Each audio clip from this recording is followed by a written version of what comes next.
Hi అండి, welcome to Prasanna's kitchen. అద్దిరిపోయే రుచితో రాజ్మా మసాలా కర్రీ చేశానండి. చాలా బాగా వచ్చింది.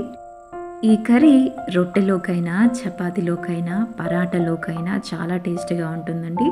ఈ కర్రీ ఎలా తయారు చేయాలి, దాని యొక్క విధానం ఏంటో మనం ఇక చూసేద్దామా. ఇక్కడ నేను ఒక కప్పుడు రాజ్మా తీసుకొని శుభ్రంగా కడిగి ఒక 8 గంటల సమయం నానబెట్టుకున్నానండి. ఇలా నానబెట్టుకున్న రాజ్మా గింజల్ని ఆ నీళ్లు వంపేసి కుక్కర్లో వేసి వాటర్ పోసుకొని వీటిని బాగా మెత్తగా ఉడికించుకోవాలి. ఆ తర్వాత స్టవ్ వెలిగించుకొని స్టవ్ మీద కడాయి పెట్టి కడాయి హీట్ అయిన తర్వాత ఒక 3 స్పూన్లు ఆయిల్ వేసుకున్నానండి. ఆయిల్ హీట్ ఎక్కిన తర్వాత ఇందులో జీలకర్ర ఆవాలు వేసుకున్నాను. ఇలాగ జీలకర్ర ఆవాలు చిటపట్లాడిన తర్వాత 2 మీడియం సైజు ఉల్లిపాయల్ని సన్నగా, వీలైనంత మటుకు సన్నగా తరిగి ఇలాగా ఆయిల్లో వేసేసుకోవాలి. ఇలా ఉల్లిపాయ వేసుకున్న తర్వాత దీన్ని బాగా గరిటెతో కలిపి కాసేపు మూత పెట్టి ఉల్లిపాయల్ని ఎర్రగా వేగనివ్వాలి. ఇప్పుడు మూత తీసి చూస్తున్నానండి.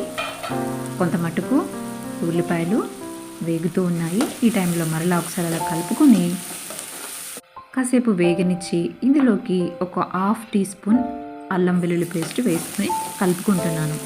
అల్లం వెల్లుల్లి పేస్ట్ పచ్చివాసన పోయిన తర్వాత కొద్దిగా నేను కరివేపాకు వేసుకుంటున్నానండి. ఇలా కరివేపాకు వేసుకుని కలుపుకున్న తర్వాత ఒక మీడియం సైజ్ టమాటో మిక్సీకి పట్టుకొని ఇలా మెత్తగా పేస్ట్ లాగా చేసుకొని ఇందులోకి వేసుకోవాలి. ఈ మిశ్రమం అంతా కూడా బాగా వేగిన తర్వాత చూసారా, ఆయిల్ తేలుతున్నట్టుగా మనకు కనిపిస్తుంది కదా. ఇప్పుడు నేను కారం వేసుకుంటున్నాను. ఒక టేబుల్ స్పూన్ కారం వేసుకున్నానండి. తక్కువ వస్తుందేమని మళ్ళీ కొద్దిగా వేసాను. అందులోనే ఉప్పు, పసుపు వేసుకున్నానండి. ఇప్పుడు ఈ మిశ్రమాన్ని అంతా బాగా కలుపుకొని కాసేపు మూత పెట్టి దీన్ని బాగా మగ్గనివ్వాలి. ఇప్పుడు మూత తీసి చూస్తున్నానండి. చూసారా, ఈ మిశ్రమం అంతా కూడా బాగా మగ్గిపోయింది. ఆయిల్ తేలుతున్నట్టుగా మనకు కనిపిస్తుంది కదా. మళ్ళీ ఒకసారి అలాగ కలుపుకొని ఇందులోకి మనం మెత్తగా ఉడకపెట్టి పెట్టుకున్నాం కదా ఆ యొక్క రాజ్మా గింజలు, వాటిని ఇందులో వేసి కలిపేసుకోవాలి. ఇలా వేసుకున్న తర్వాత ఈ మిశ్రమాన్ని మనము గరిటెతో బాగా కలుపుకోవాలి. బాగా కలుపుకున్న తర్వాత ఈ టైంలో మీకు ఏమైనా ఇంకా కొంచెం వాటర్ కావాలనిపిస్తే కొద్దిగా వాటర్ వేసుకోవచ్చు.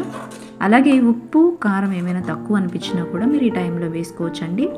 దీన్ని ఇలా బాగా కలుపుకొని ఒక్క 3 నిమిషాలు మూత పెట్టేసి ఈ గ్రేవీ అంతా కూడా మనకి దగ్గర అయ్యేంత వరకు మనం మగ్గనిచ్చుకోవాలండి. ఇప్పుడు మూత తీసి చూస్తున్నాను ఫ్రెండ్స్. చూసారా, గ్రేవీ మనకి చాలా దగ్గర పడిపోయింది కదా. ఇప్పుడు దీన్ని ఇలా బాగా కలుపుకొని ఈ టైంలో మనం ఏం చేయాలంటే సన్నగా తరిగిన కొత్తిమీర వేసుకున్నాను.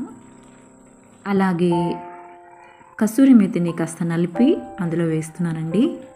అలాగే కొద్దిగా గరం మసాలా వేసుకొని ఈ మిశ్రమాన్నంతా కూడా చక్కగా కలుపుకొని ఒక 3 నిమిషాలు స్టవ్ మీద పెట్టుకొని కాసేపు మగ్గనిచ్చి ఇక మనము స్టవ్ ఆపేసుకోవడమే.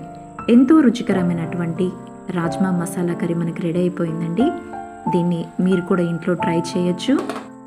చూసారా ఫ్రెండ్స్, ఎంతో రుచికరమైనటువంటి రాజ్మా కర్రీ రెడీ అయిపోయింది. మీరు కూడా మీ ఇంట్లో తప్పకుండా ట్రై చేయండి. మీకు ఎలా వచ్చిందో నాకు కామెంట్ సెక్షన్లో తెలియచేయండి. మరొక రెసిపీతో నేను మీ ముందు ఉంటాను. నేను మీ ప్రసన్న.